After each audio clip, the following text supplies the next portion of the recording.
ಹೊಸ ವರ್ಷಕ್ಕೆ ಇನ್ನೂ ಕೆಲವೇ ದಿನ ಇದೆ. ಸೊ ಹಾಗಾಗಿ ಎಷ್ಟಾಗಿದೆ ಅಷ್ಟು ವೆಯ್ಟ್ ಲಾಸ್ ಮಾಡೋಣ ಅಂತ ಅನ್ಕೊಂಡ್ಬಿಟ್ಟು ನಾನು 21 ಡೇಸ್ ವೆಯ್ಟ್ ಲಾಸ್ ಜರ್ನಿನ ಶುರು ಮಾಡಿದೆ. ಹಾಗೆ 9 ಡೇಸ್ವರೆಗೂ ಕರೆಕ್ಟಾಗಿ ಮಾಡಿದೆ. ಅದಾದಮೇಲೆ ನನಗೆ ಗೊತ್ತಿತ್ತು ದ್ಯಾಟ್ ನಮ್ಮ ಫ್ಯಾಮಿಲಿನಲ್ಲಿ ತುಂಬ ಇಂಪಾರ್ಟೆಂಟ್ ಫಂಕ್ಷನ್ ಇದೆ, ಅದಕ್ಕೋಸ್ಕರ ನಾವು ಊರಿಗೆ ಹೋಗಲೇಬೇಕು ಅಂತ. ಬಟ್ ಸ್ಟಿಲ್ ನಾನು ವೆಯ್ಟ್ ಲಾಸ್ ಜರ್ನಿ ಶುರು ಮಾಡಿದೆ. ಕಾರಣ ಏನು ಅಂತ ಹೇಳಿದ್ರೆ, ಈ ಫಂಕ್ಷನ್ಸ್ ಇದೆ, ಆ ಫಂಕ್ಷನ್ಸ್ ಇದೆ ಅಂತ ನಾನು ಸ್ಟಾರ್ಟ್ ಮಾಡೋದನ್ನು ಬಿಟ್ಟಿದ್ರೆ ಮತ್ತೆ ಇವಾಗ ಕಂಟಿನ್ಯೂ ಮಾಡೋಕ್ಕಾಗ್ತಾ ಇರಲಿಲ್ಲ.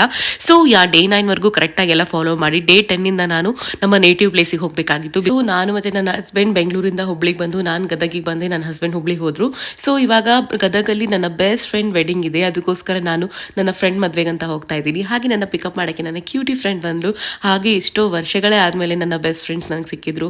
ಅವ್ರ ಜೊತೆ ತುಂಬ ಕ್ವಾಲಿಟಿ ಟೈಮ್ ಸ್ಪೆಂಡ್ ಮಾಡಿದೆ. ಹಾಗೆ ಬಂದಿದ್ದಕ್ಕೆ ನನಗೆ ತುಂಬ ಖುಷಿ ಆಯಿತು. ಹಾಗೆ ನಾನು ಇವಾಗ ಈ ಇವೆಂಟ್ನ ಮಿಸ್ ಮಾಡ್ಕೊಂಡಿದ್ರೆ ಲೈಫ್ ಲಾಂಗ್ ರಿಗ್ರೆಟ್ ಮಾಡ್ತಾ ಇದ್ದೆ, because these moments matter for me.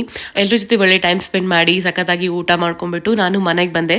ಹಾಗೆ ನೆಕ್ಸ್ಟ್ ಡೇ ಎದ್ದ ತಕ್ಷಣ ನಾವು ಮತ್ತೆ ಇವಾಗ ಸಿಂಗ್ಟಾಲೂರಿಗೆ ಬಂದಿದ್ದೀವಿ. ಇದು ನಮ್ಮ ಮನೆ ದೇವರು.